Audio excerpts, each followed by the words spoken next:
BJP नेता अतुल शाह ने महाराष्ट्र चुनाव के लिए मुंबादेवी विधानसभा क्षेत्र से स्वतंत्र उम्मीदवार के रूप में नामांकन दाखिल किया है, क्योंकि उन्हें इस क्षेत्र से चुनावी टिकट नहीं मिला। उन्होंने कहा, इसके पीछे एक कारण है। मैं इस क्षेत्र का प्रतिनिधित्व कई वर्षों से कर रहा हूं और अब किसी और को यहां से चुनावी टिकट देना यह संगीत की कुर्सियों का खेल नहीं है, बल्कि चुनाव है। पार्टी नेतृत्व को उम्मीदवार की जीतने की संभावना और उसके द्वारा किए गए कार्य पर विचार करना चाहिए था। जब मैं पार्टी के लिए 24 घंटे काम करता हूं, तो यह देखकर दुख होता है कि ऐसा होता है। पार्टी के पास अभी भी अपना निर्णय बदलने का समय है। मैं एक पार्टी का वफादार सदस्य हूं। मैं पार्टी नेतृत्व से अपील करता हूं कि जब अभी भी समय है तो इस गलती को। आप निर्दलीय पर्चा भर रहे हैं। नहीं, इसका कारण है कि यहां पर प्रतिनिधित्व पिछले अनेक वर्षों से मैं करता हूं और वहां किसी और को टिकट दे दिया जाए, ये तो कोई म्यूजिकल चेयर तो नहीं है ना। ये चुनाव है। चुनाव में वहां कौन काम करता है, कौन जीत सकता है, उसका नेतृत्व ने विचार करना चाहिए था। किसी को भी थोप देंगे। मैंने वहां पर जब असंभव था, पार्टी ने कहा आप कॉर्पोरेटर लड़ो विधायक के बाद, मैं लड़ने चला गया। मैं जीता वहां पर। मैंने 7 साल इतना काम किया है। वैक्सीनेशन सेंटर चलाया, 85,000 लोगों को वैक्सीन दिया।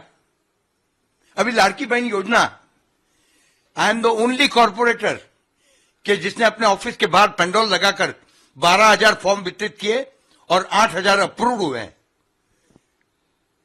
तन मन धन 24 घंटा पार्टी का काम करके ये होता है तो थोड़ी आहत होती है, थोड़ा मन दुखी होता है। भाजपा के नेतृत्व की तरफ से अपील की जा रही है कि जिनको भी टिकट नहीं मिला है उन्हें बागी प्रत्याशी की तरफ फॉर्म नहीं भरना चाहिए, चाहे भाजपा प्रत्याशी हो या महायुति का प्रत्याशी हो, सपोर्ट करना चाहिए। इस बात की अपील बार बार की जा रही है। नहीं, अपील करने दीजिए, मगर कहीं नेतृत्व को यह भी पता होना चाहिए कि अपनी गलती हो तो जहां गलती हुई है वो अभी भी वक्त है, वो चेंज कर दें। हम तो पार्टी के लॉयलिस्ट है। गलती हमारे से भी होती है, गलती नेतृत्व से भी हो सकती है। वो मेरी अपील है मेरे नेतृत्व को कि अभी भी समय है, आज आखिर का दिन है, आप उसमें उसको रेक्टिफाई कीजिए। अगर पार्टी की ओर से आपको टिकट नहीं मिला है अभी तक भी, अगर आगे भी नहीं मिलता तो आप निर्दलीय लड़ते रहेंगे, पर्चा वापसी की कुछ उम्मीद रहेगी?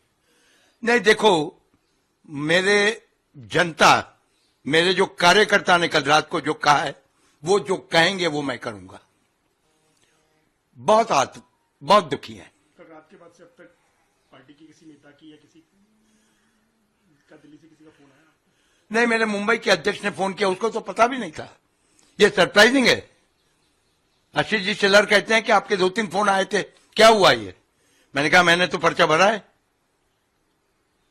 मैंने सारी बातें बताई उनको। उन्होंने कहा मैं मिलने आता हूं। बोला अवश्य आइए, मगर मैं लड़ने वाला हूं।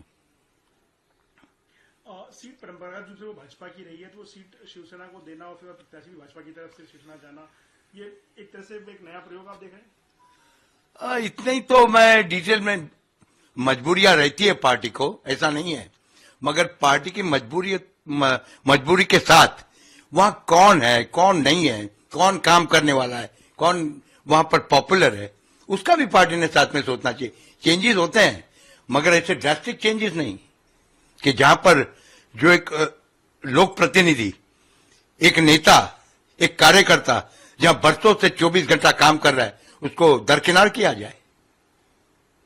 तो आपका पर्चा बरकरार रहेगा या वापस लेंगे? आपके कार्यकर्ता तय करेंगे? बिल्कुल, वापस लेने का सवाल ही नहीं आता।